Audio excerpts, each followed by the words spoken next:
Negli anni '90 ricordo comprai un libro in un mercatino dell'usato. Il libro era intitolato When Technology Bites Back, che possiamo tradurre con Quando la tecnologia ti si rivolta contro. Ora è da un sacco di tempo che lo comprai e lo lessi, ma ricordo che era una cosa abbastanza esoterica perché raccontava dei fatti che noi tutti abbiamo vissuto in prima persona quando sembra che letteralmente la tecnologia ti si rivolti contro, la televisione non funziona, il computer è un problema, tutto sembra che contemporaneamente abbia deciso di mettersi d'accordo per renderti la vita difficile tramite la tecnologia. Però questo libro ricordo che ne parlava un po' quasi come il poltergeist, come se la tecnologia e gli oggetti avessero una vita propria e fossero posseduti dal demone della tecnologia dispettosa. Ora, so che non è così, però ci sono giornate, e questa mattina è stata una di quelle,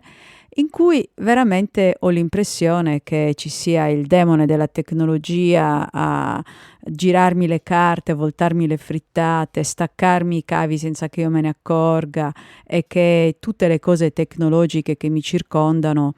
vivano di vita propria. Beh, più che cose tecnologiche parlo di programmi del computer, di sistemi, di app che non funzionano. Dovevo comunicare con un ufficio in Australia questa mattina perché per via della differenza d'orario, del fuso orario, l'ufficio avrebbe chiuso alle 8 del mattino, ora italiana. Quindi dovevo premunirmi e mi sono alzata molto presto e mi sono accorta che non avevo soldi sul mio